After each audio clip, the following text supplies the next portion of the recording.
Hello, everyone. My name is Kelly, and I'm excited to welcome you to tonight's event.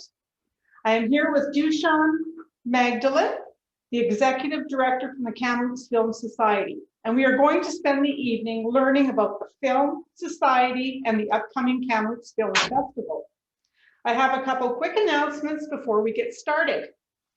If you can't stay with us for the whole event tonight, that's no problem. After the event is over, a recording will be available on our Facebook page and YouTube channel. If you have joined us on Zoom, your video and microphone will remain off throughout tonight's event. And if you're watching this event on YouTube live, feel free to type any questions you have into the comment section of the video. I'll be monitoring this and will ensure that Dushan gets your question. If you are on Zoom, you can also type any questions you have into the chat area. If you have joined us on Zoom, you are automatically entered into our draw for tonight's door prize. If you are watching on YouTube, please send us an email at questions@tnrd.ca with your name and phone number, and we will add you to the draw. Your email must be received by 7 p.m. to enter. The winner of tonight's door prize will receive a 5-film pass for the online portion of the film festival. Let's get started. Okay. So, can you tell us a little bit about yourself, Dushan? How long have you been involved with the society? I think just over 10 years ago, I had gone to the film festival a couple of times, and then they were making an announcement that they were looking for new members for the film festival committee, and specifically they were looking for people in marketing and a couple of other areas, but marketing was where I had some experience and what I went to school for. And so I jumped at the opportunity and got involved with the committee, and just loved the group of people and loved being behind the scenes on the film festival. And it sort of moved from there. I eventually took over as chair, and then the festival was growing and our Thursday film series was growing. And then we were seeing the writing on the wall with Landmark Cinemas that it probably wasn't going to last super long. So we were starting to look at other options and working kind of behind the scenes. And then the Kelson Group, was able to purchase, and we're taking over. And I had, at that point, I had taken over the Thursday film series as well as the chair. And so I had sort of worked myself into being the best candidate for the role when the executive director position became available. Great, good. How long has the Film Society been running, and the festival? Yeah, so the Film Society has been running for about 48 years. I think it'll be our 50th anniversary in 2023. We were officially incorporated in '97, I believe, but we were playing movies as the Thompson Valley Theater Society or something like that since about 48 years ago.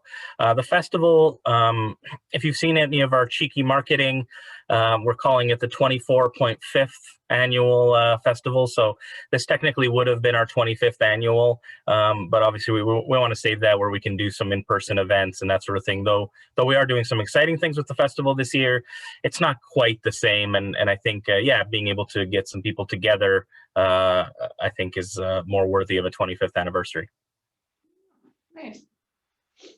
Let's talk a bit about the Paramount Theater. How long has the society been using this space? Yeah, so we, like I was mentioning a little bit earlier, we were starting to touch base with Landmark about looking at other options, because we were seeing that their movies weren't doing so well here. So we were offering, well, what if we ran the theater on their behalf?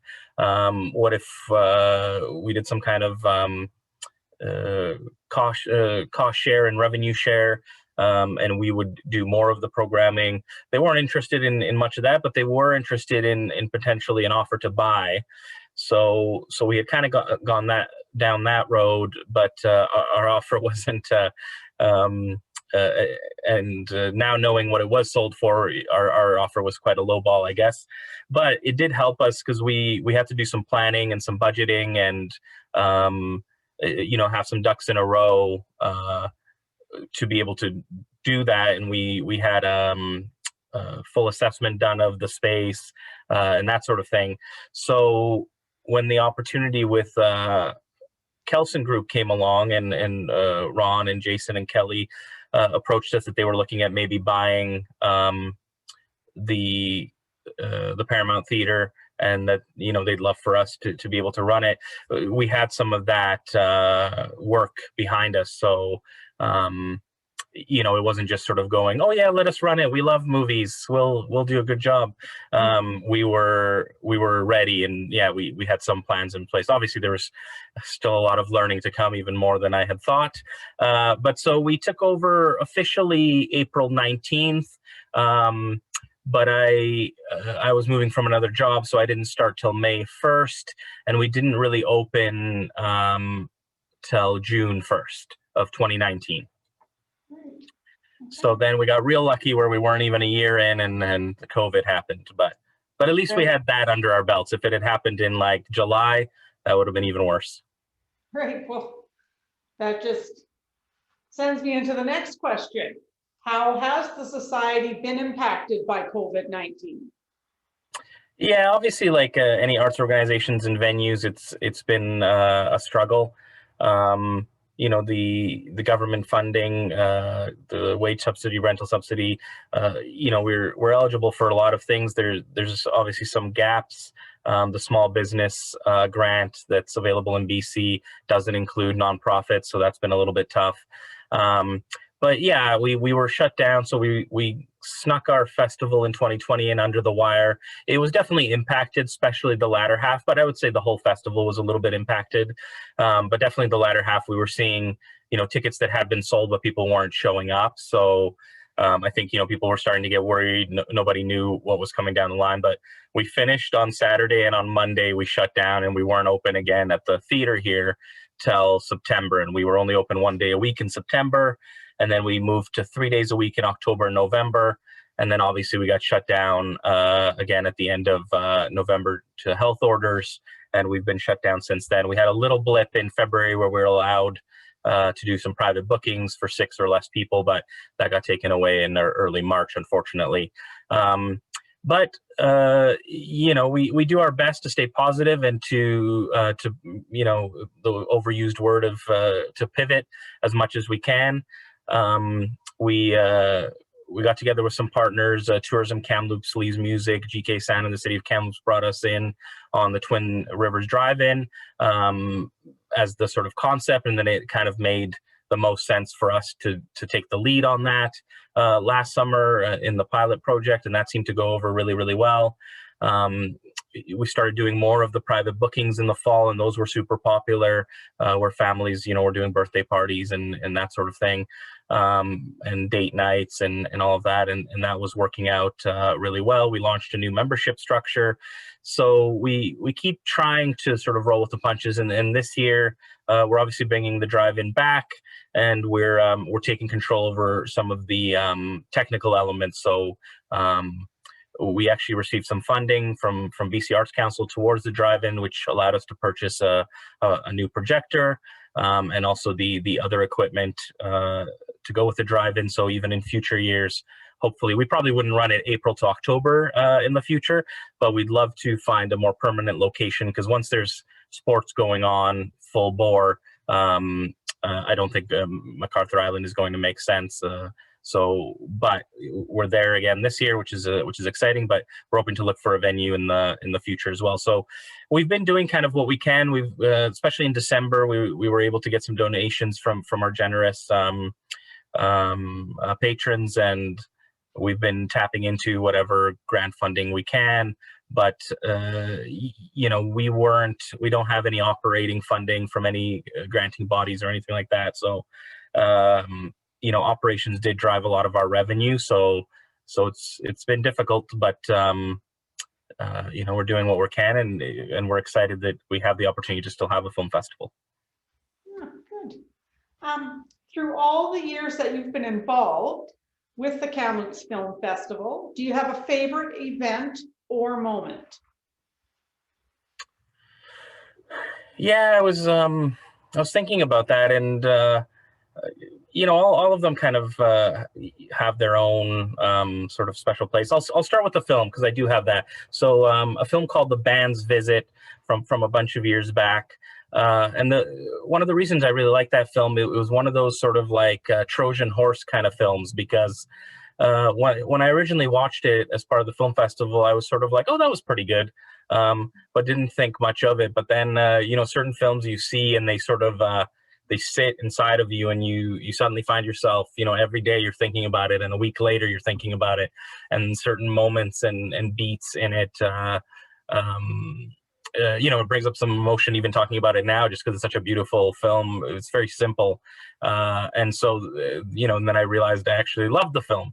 It's not like I disliked it the first time, but I didn't feel like it.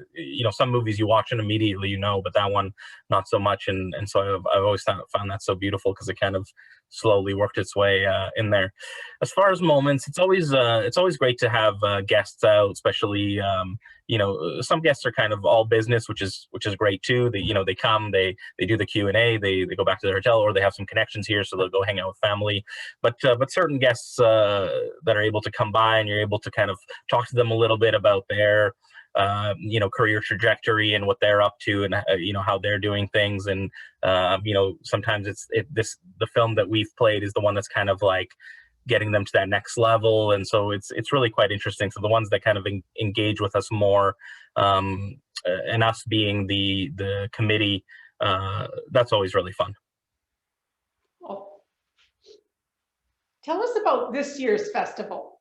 You were very lucky that last year's festival was wrapping up when things started closing down, but this year has required a lot of new ideas and plans. Can you tell us about the new format for this year? Yeah, for sure. So we were kind of waiting in the beginning of 2021 just to see, sort of where the tide was turning, to see if maybe we'd be able to go back to 50 people in the theater or something like that, and still do a combo. But it became pretty clear that wasn't going to happen.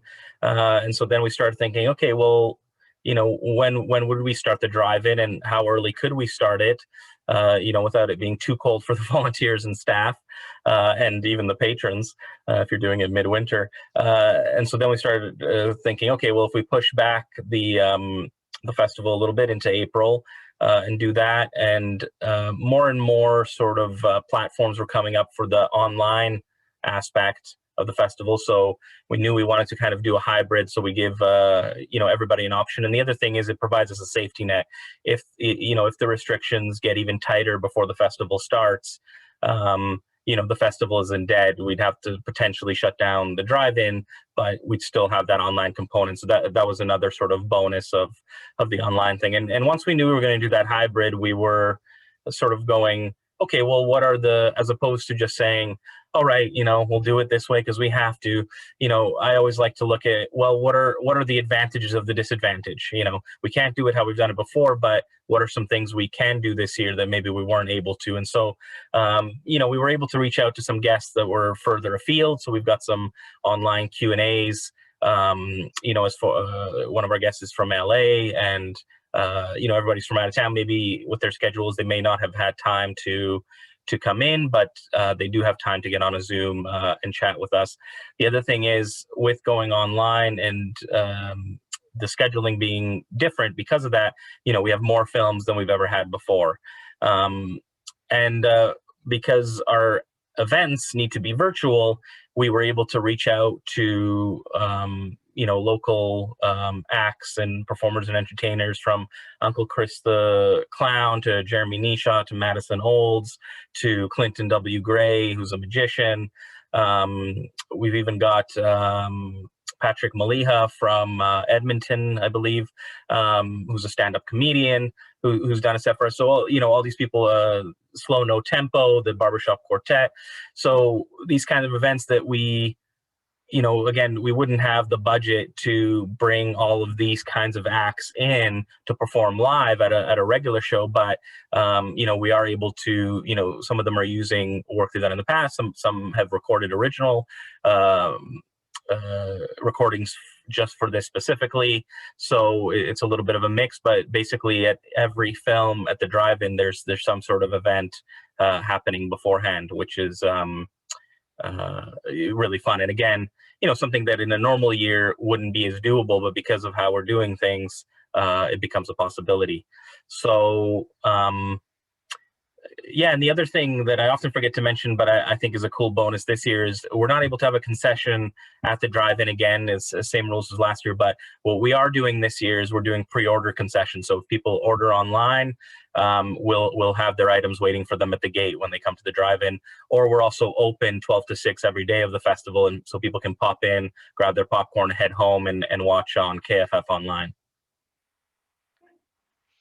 Are there any films in this year's lineup that you were particularly excited for? Every single one.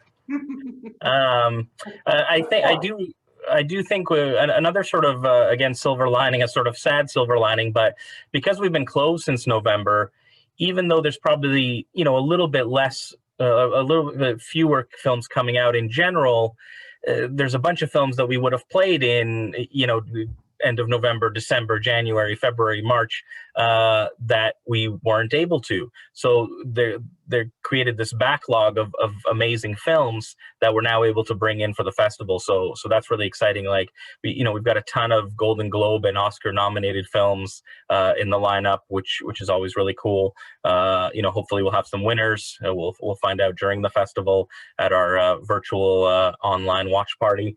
But I had written down a couple here because sometimes there's so many of them, but something like Another Round. I'm a big fan of Mads Mikkelsen. He's always great, and that one looks really interesting. And again, Oscar nominated. The Father, Anthony Hopkins. He's always awesome, and the buzz from this one is one of his best performances ever, which is saying a lot. And then I think our closing film, Abe, looks really adorable. It's about a boy who uses cooking to try and sort of connect the two sides of his family, because they're kind of culturally different. And then when you go online, it's been a nice opportunity to get some closer to home films. So I'm looking forward to Ash, which was actually shot during the wildfires in this area. And then The Curse of Willow Song, which was shot in Vancouver and part of our Dark Fest. And we'll be talking to Karen Lamb, who's the director of that. So I'm excited for those, because I always like to see some of those a little bit smaller films that are closer to home. Yeah, nice. What was the impetus that started the Kamloops Independent Shorts? Yeah, so KISS, I think so. It was sort of the brainchild, if I remember correctly. I wasn't involved in the beginning of it because it used to be on its own. I used to actually participate and put some films into it, and it was great. But I think the idea was, giving local filmmakers in the TNRD a platform to show their films, and also it's a bit of a lightning rod. I know it was for me as a young filmmaker, where I knew it was coming up every year, so it gave me something to sort of shoot for. Okay, I got to get a film done by then. I got to get it in. It's going to compete. You'll see it on the big screen. So it was really exciting. So I believe John and Brian from our board, Brian Mitchell, John Fulton, I think the idea was to give young filmmakers a platform, reward some really good films, but they were very committed to making it the TNRD, so that it really was sort of local talent that we were celebrating. Great, good. Well, I have a question. I know you said you have funding for the drive-in from BC Arts Council, but where do you get the funding for the Kamloops Film Festival? Where does your funding come from? Right. Yeah, and just to be clear, like we got a grant towards some of the, so it's not like the whole drive-in is just funded for the summer, but we got a bit of a chunk of money that we're able to take some steps with. But as far as the festival, so it's always a combination. We have a lot of great sponsors, so sponsorship is a big part of ours. Obviously, it was down a bit this year, but actually ended up being higher than we had budgeted and expected. So that was really exciting. And then the ticket revenue. It's really those two big parts. We may do some fundraising here and there if the possibility is there, but really the ticket revenue and the sponsorship is really what drives it. Right. Just wondering, are people able to make a donation for a tax receipt at this time or not? That is actually an interesting question, Mary. So about 2.5 weeks ago, we actually got our charitable status. Oh, congratulations. Thank you, which we haven't actually announced publicly. Not that it's been a secret or whatever, but I think we've just been focused on the film festival. And we've got something starting on Monday that will kind of align with that. So we'll be making that announcement sometime in there. But yeah, so that is possible now. We're signed up with Canada Helps, but one of my projects this weekend is to actually get that on our website. Currently, we just have a PayPal donation link, which works as well. But Canada Helps is great because they take care of the receipting and everything on their own. So probably by Monday or early next week, you'll be able to do it right there online. But also if people want to send it to check-in or anything like that, we'll be keeping track of that, and in the next couple months we'll be figuring out tax receipts and sending those out. Thank you. Mm-hmm. How many people are on the board? Another interesting question. Because it was 6 for a really long time. We've had kind of the same core crew, 6 or 7, I think 7 for a really long time. And just quite recently, John Fulton has stepped back after years and years, and who knows how many hours, countless hours on the board. And we've added 3 new members. So I'm sure the board will be making some sort of announcement about that. But so that's been exciting. And so that puts us at our limit currently, according to the bylaws, at 9. And then Brian Mitchell serves as an advisor to the board. So he was one of basically the founding members of the Film Society. And he's still great to have around because he's an excellent balance of giving historical context, but not being too bogged down by that. Sometimes people that were at the beginning of something are then always going, well, we tried that in '82 and it didn't work. Well, it's been a few years, maybe we should give it another, but he's not like that at all. He's very excited by new ideas, and but sometimes that context that he brings about in '98 this was tried and these were some of the issues, so maybe keep that in mind. Or just historical, this is how things kind of went down. It's so great having him as part of the board. Yeah, he's a very level fellow. Yeah, I think one of the first ones I attended actually was in the health unit auditorium. Yeah, that's where they started out. Mm-hmm.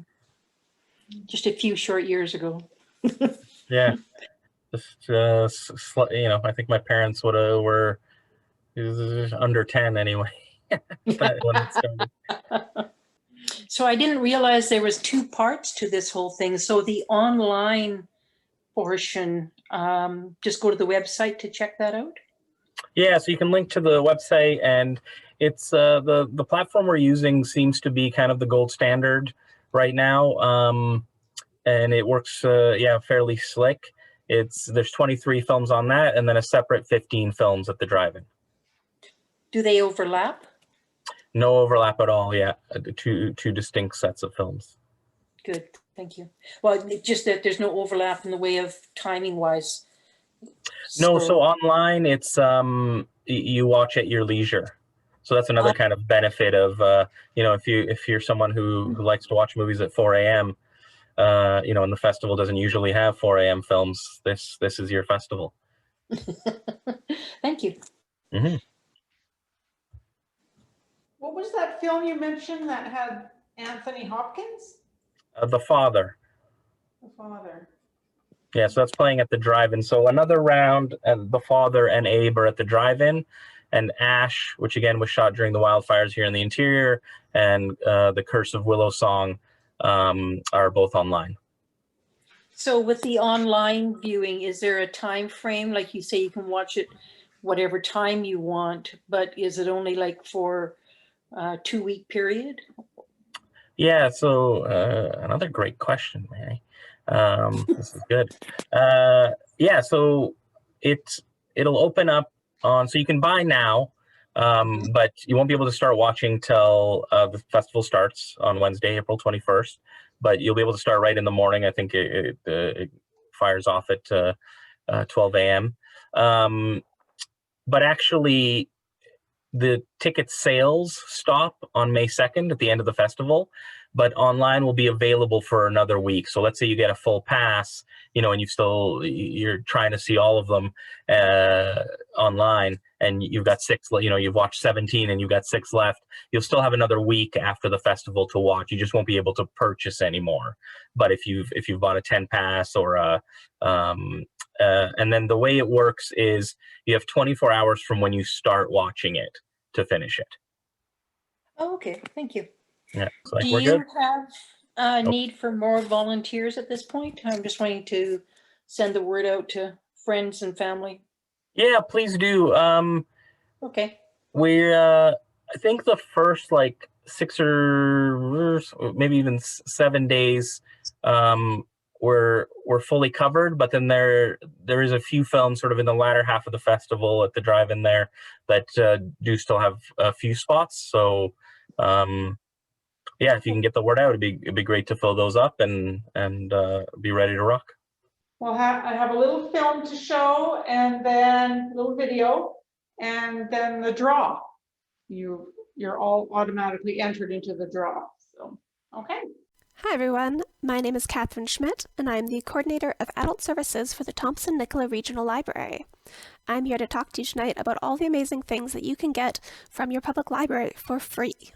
The Thompson-Nicola Regional Library offers hundreds of films on DVD and Blu-ray for your enjoyment, plus we recently launched Hoopla, an online streaming video service. Instantly borrow digital movies, music, and TV shows on your computer, tablet, phone, or internet-enabled TV. Create an account, link it to your library card, and start streaming or download something to enjoy offline later. No library card? No problem. Sign up for a temporary card on our website and get upgraded to a full card whenever. No need to leave the couch. Want more fantastic festival films? Stop by the Kamloops or North Kamloops Library between April 21st and May 31st and borrow a mystery bag of DVDs from festivals all over the world. First come, first serve, while supplies last. This fall, Kamloops born and raised Ken Hegan will be our screenwriter in residence. Starting in September, Ken will be offering events for screenwriters and film fans alike. Want feedback on your script? Thinking of breaking into the business? Book a one-on-one appointment with Ken. In partnership with the Film Society, we'll also have a series of Canadian film screenings, live events with Ken and other BC screenwriters, and much more.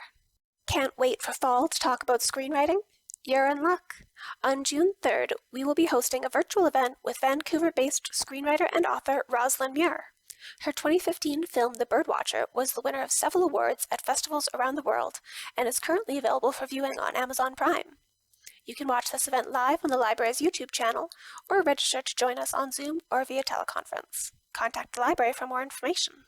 And finally, from May 4th through 8th, we'll be celebrating geek culture. Join us for Star Wars trivia, learn how to be a game master for Dungeons & Dragons, and try to escape from our virtual Stranger Things-themed escape room. I have the draw to see who wins. Okay. All right. Mary. Yay! Mary, you won. That wraps it up for tonight. So I want to thank you so much for joining us, Dushan, and thank you everyone who is watching. As always, if you have any questions, please reach out to the library at questions@tnrd.ca or call us at 250-372-5145 or send us a message on Facebook. Good night, everyone.